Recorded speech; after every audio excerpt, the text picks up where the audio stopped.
My name is Kayla Morgan, and for most of my life, I was the shadow in every family photo. If you blinked, you might have missed me altogether. I was the youngest of three in a proud, all-American family from Dayton, Ohio. My mom, Patricia, ran a boutique gift shop on Main Street, and my dad, George, worked in construction management. My brother Evan was the golden child, valedictorian, baseball MVP, now a financial advisor with a polished smile. My sister Leah? Picture perfect. Literally. A wedding photographer with a booming Instagram following and a husband who grills steaks on Sundays. And then there was me. The disappointment. It wasn't always so obvious. At first, it was subtle missed dinners, forgotten birthdays, inside jokes I was never part of. I remember being 10 years old, walking into the kitchen with a drawing I had worked on all night. My mom barely looked up from her conversation with Leah. "That's nice, honey," she mumbled before turning back. Evan got a framed photo of his baseball game hung on the living room wall. My art? It ended up behind the fridge. I tried not to let it crush me. I told myself maybe they just had too much going on. Maybe I wasn't trying hard enough. So I tried harder. In high school, I joined drama club, volunteered at the animal shelter, even made it to the state finals in poetry slam. But nothing ever seemed to stick in their minds. I remember sitting at the dinner table one night, beaming as I told them I'd won first place at the regional writing competition. Evan didn't even look up from his phone. Leah laughed and said, "Wait, people still care about poetry?" My father added, "That's cute. But you'll need a real job eventually." I laughed with them, of course. What else could I do? But something inside me cracked a little that night. College was no different. I got into a small liberal arts school in Vermont. Not Ivy League, but I was proud. I worked 2 jobs to help pay tuition, waitressing and tutoring freshmen in English Lit. My parents didn't visit once. Not once. I graduated quietly, with honors. No family in the audience. When I sent a photo of myself in my cap and gown, my mom replied, "Congrats. Did you get Evan's text about the baby?" Leah was pregnant. Again. By the time I was 25, I had moved to Boston and landed a job as a content strategist for a tech startup. I shared an apartment with 2 roommates and spent my nights journaling, writing poems I never published, and overanalyzing old voicemails from home that mostly said, "Call when you have time, but only if you're not too busy." Then came the Christmas dinner I'll never forget. It was December 24th, and I had flown home out of guilt, not excitement. The snow fell heavy that evening. I remember sitting on the couch, wedged between the tree and the fireplace, watching everyone open gifts. Evan's son got a brand new gaming console. Leah unwrapped a silver bracelet from mom and dad. I opened my box. It was a desk calendar with kittens on it. From 2022. It was already outdated. No one noticed. They were too busy fawning over Leah's homemade peppermint bark or laughing at Evan's lame dad jokes. That night, after everyone had gone to bed, I stood in the dark kitchen, staring out at the snow. My reflection in the glass looked like a stranger, tired, hollow-eyed, invisible. And in that silence, I whispered to myself for the first time, "You'll never be enough for them. And maybe you were never meant to be." But something about saying it aloud shifted something inside me. It was like the quiet pain had finally hit rock bottom. And beneath that pain, I found something I didn't expect. Resolve. I didn't know how. I didn't know when. But I promised myself that night I would build a life so full, so bright, so undeniably me, that even they wouldn't be able to look away. Leaving Ohio felt like shedding a second skin. When I boarded that one-way flight to Boston, I didn't even cry.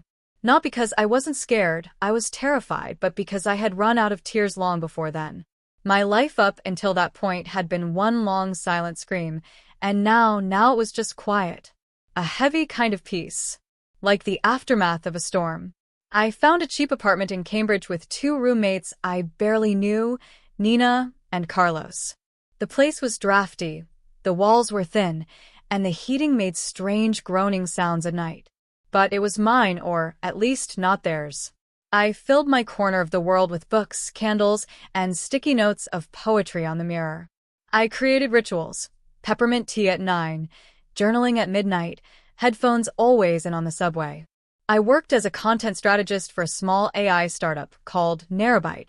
It wasn't glamorous. I wrote user guides and email campaigns, but it paid enough for rent and groceries. I didn't have a fancy job title or 1,000 followers or a partner to parade on holidays. But I had myself. And that, for the first time, started to feel like something real. Still, the emptiness didn't disappear overnight. Sometimes, I'd scroll through Leah's perfect family Christmas photos or Evan's vacation pictures in Aruba and wonder if I'd made the right choice. I'd get a text from Mom, usually short, polite, always impersonal, and I'd stare at it like it was in a foreign language. How's work? Did you see Leah's baby bump pics? Hope Boston's not too cold. Cold?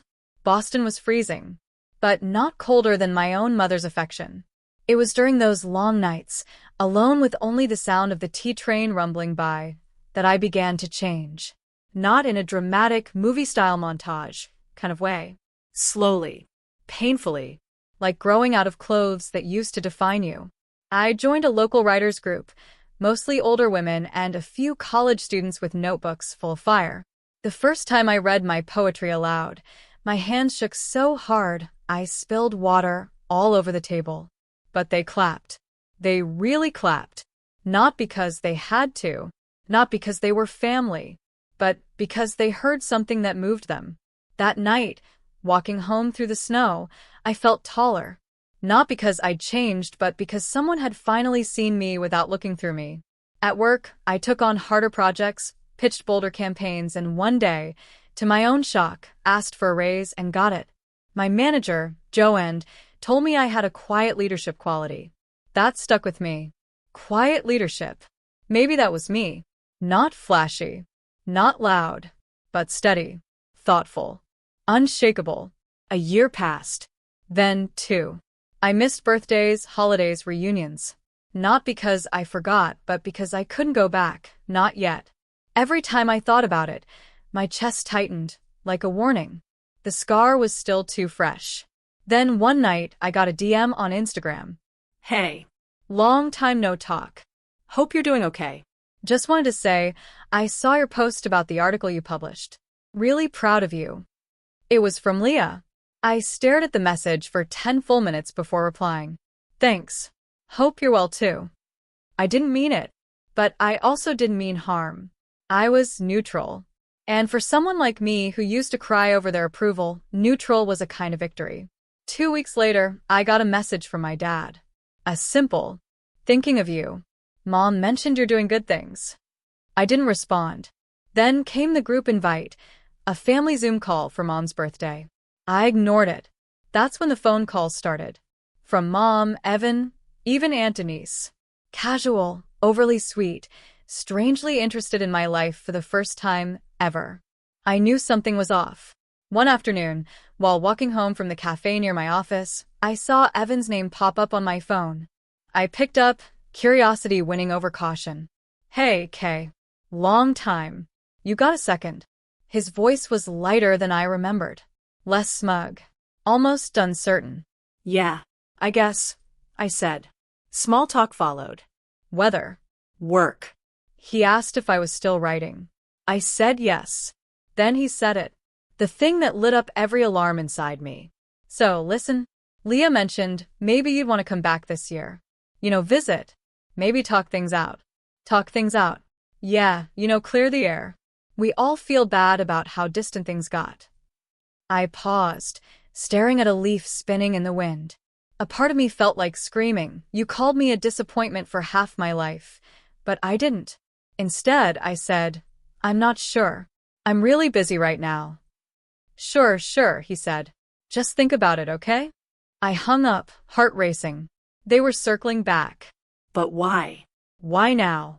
That night, I got a call from my mom. I didn't answer. But the voicemail she left was different. Hi, sweetie. I know things haven't been perfect. I'd like to talk sometime. About everything. We miss you. Miss me? Where was all this warmth when I was 12, crying in my room because Leah called me a mistake and no one corrected her?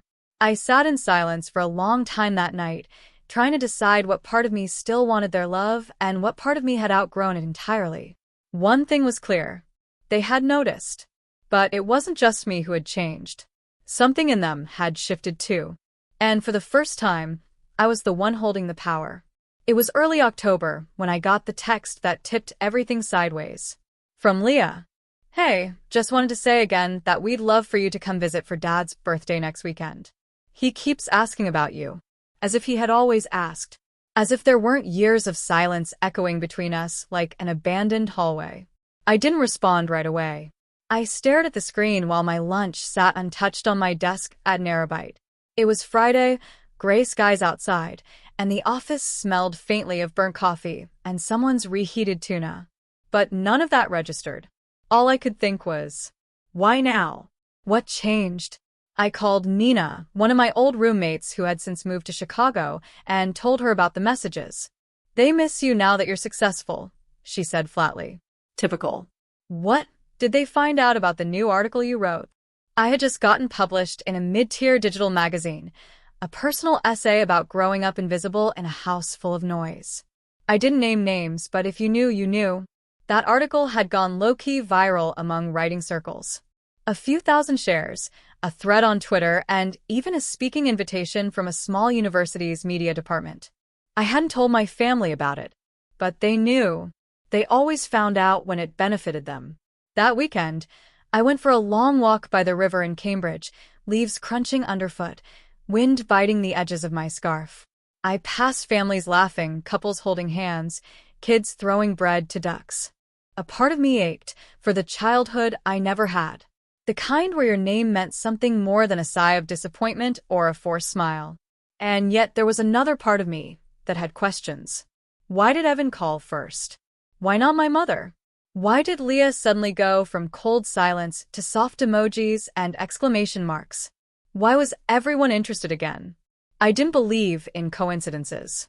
I believed in patterns. And something about this one felt manufactured. On Tuesday, I finally called Evan back. Hey, he answered quickly. Too quickly. I was hoping you'd call. Cut to it, I said. What's going on? A pause. Then a breath. Okay, well, there's a situation. With Dad. He's not sick or anything, he added quickly. But there's a business thing. You know his construction company? It's struggling. Like, seriously struggling. I didn't say anything. Just waited. He's looking for outside consultants. Someone who understands digital marketing, social storytelling, and, well, Leah mentioned you do that kind of stuff. Ah. There it was. Not love. Not regret. Need. You want me to help his company? I asked. Not help exactly. Evan said, backpedaling. Just give advice. Maybe a pitch. You're good with words. And, family. Family. That word landed like ash on my tongue.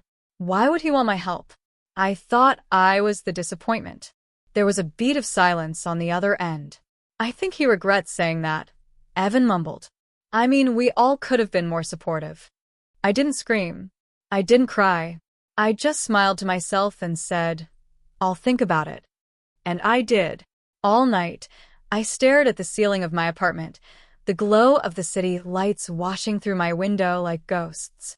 I thought of that Christmas when I was 16, the one where I bought everyone gifts from my part-time paycheck and got a half-used lotion set in return.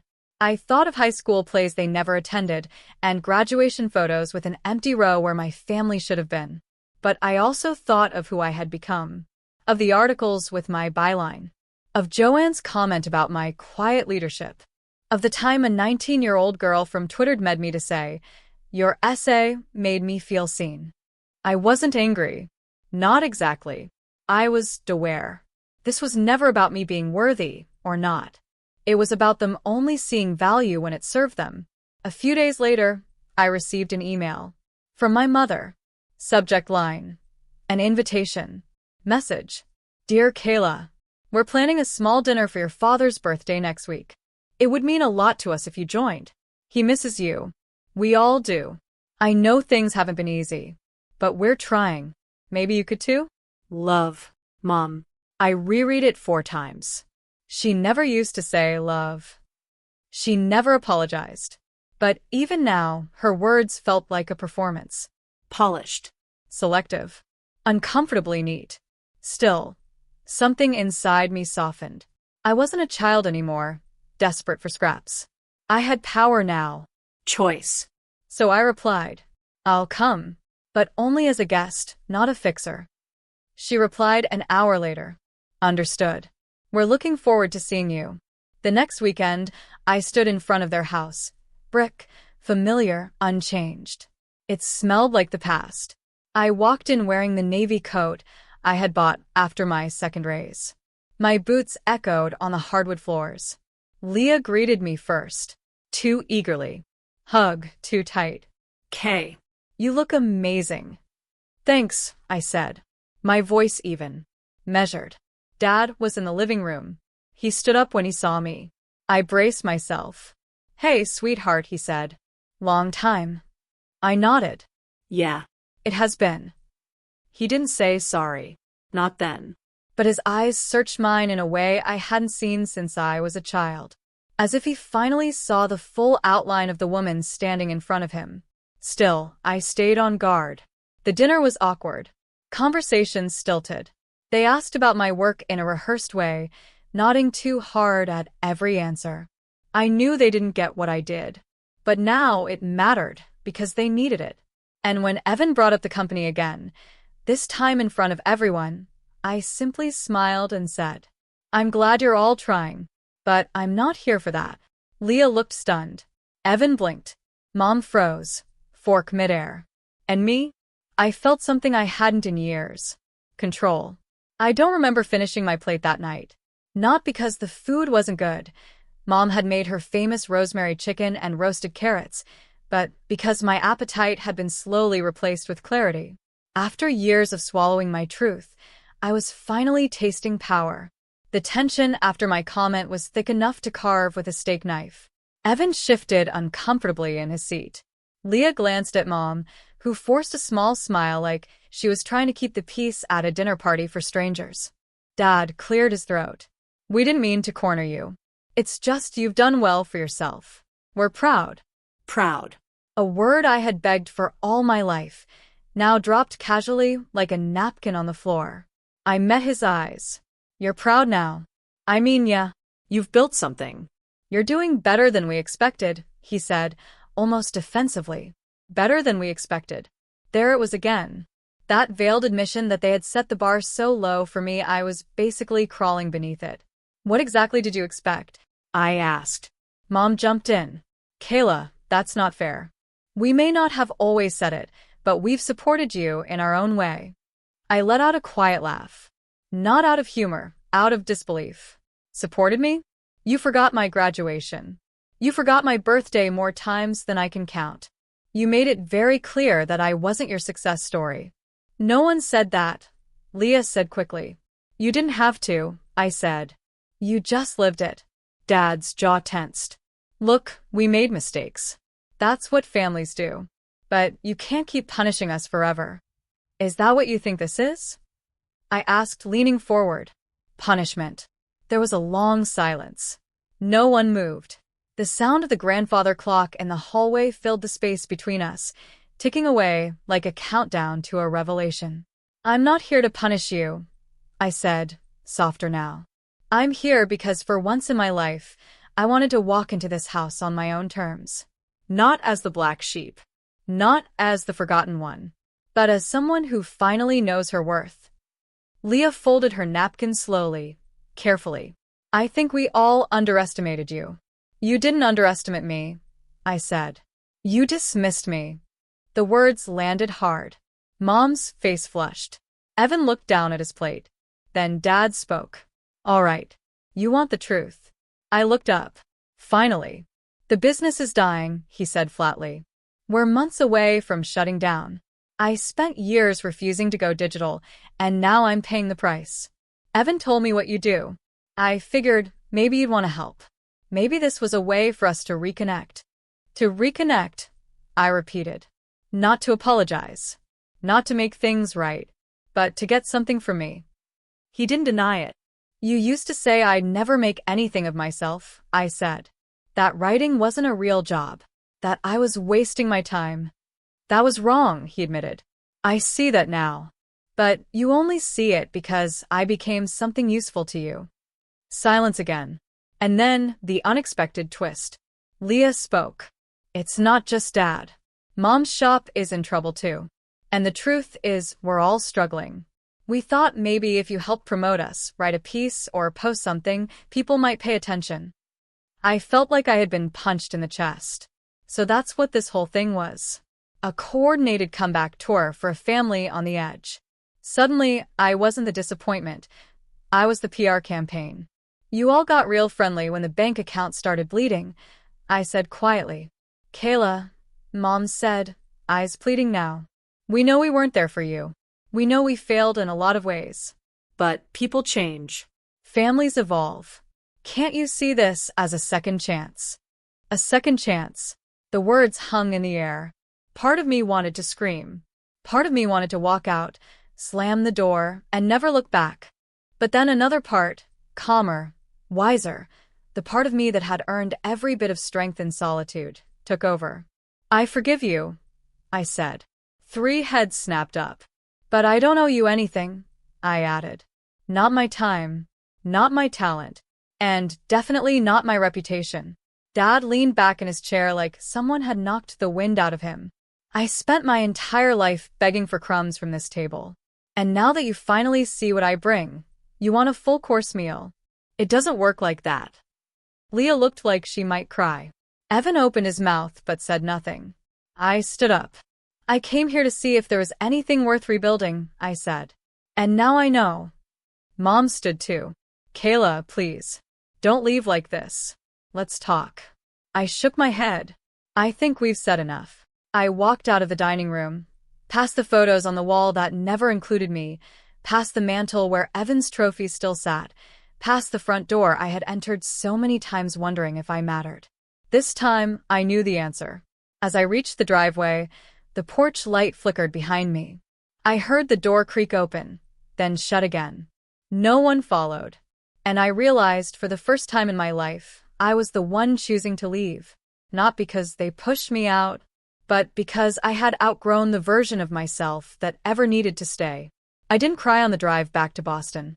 No dramatic soundtrack, no sudden outpour of grief, just the quiet hum of the engine and the rhythm of my thoughts clicking into place like a puzzle finally completed. I had always imagined that cutting ties would feel like tearing a piece of myself away. But in truth, it felt like removing a splinter I had carried for far too long. They had called me the disappointment. Now they called me daughter, writer, needed. But they had never called me loved, not until it benefited them. Back in the city, life resumed its pace. I returned to my apartment, to the organized chaos of deadlines and projects. Joanne, my boss at Narrabite, welcomed me back with a smile and a double-shot espresso. You all right? She asked. I nodded. I think I finally am. A few days later, I received a FedEx envelope at work. It was from Ohio. My mother's handwriting on the front, instantly recognizable. Inside, a photo album. My name written in gold marker on the cover, Kayla, Our Memories. I stared at it for several minutes before opening it. First page, a baby picture of me, alone, grinning and sticky with chocolate cake. A rare photo I barely remembered. Next page, a school play. Me dressed as a sunflower. Then, a report card with straight A's. A newspaper clipping from my high school poetry win. There were captions now, in my mother's handwriting. Things like, "You always amazed us, even when we didn't say it. We should have framed this. You were never a disappointment, just misunderstood." I closed the album slowly, my heart heavy with a cocktail of feelings I didn't have the words for. Too late.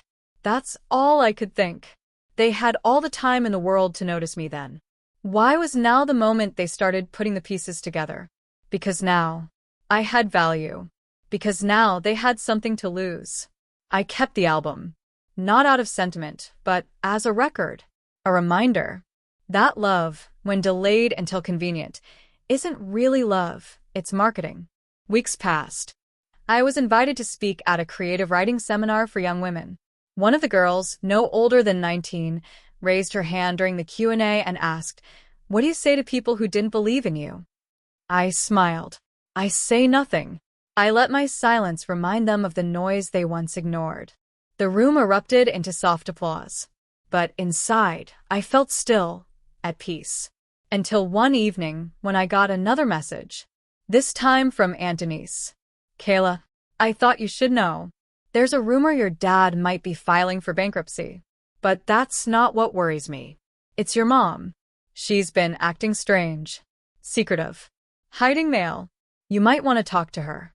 I didn't respond. But the message clung to me like fog. A few days later, I caved.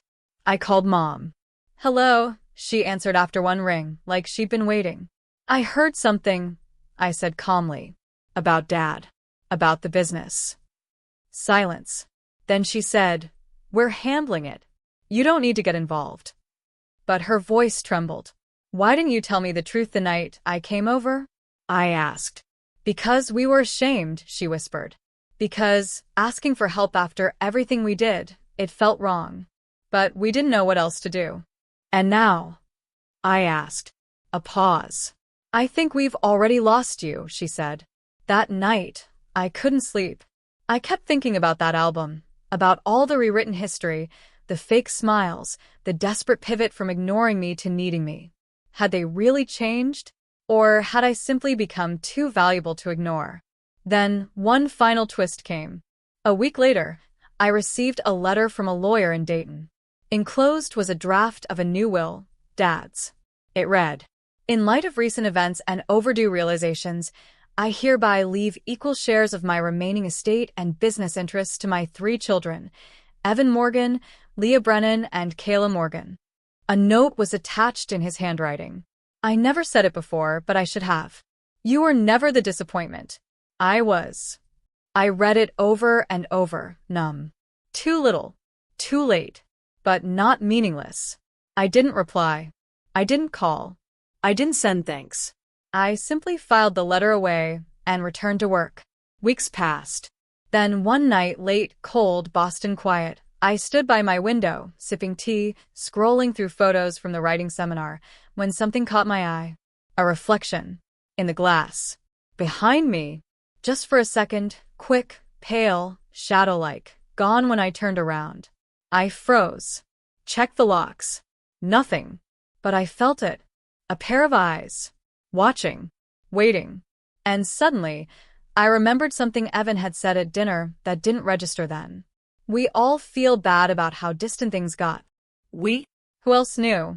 What else had they hidden? Was it ever just neglect? Or something darker? I stood in that silence for a long time.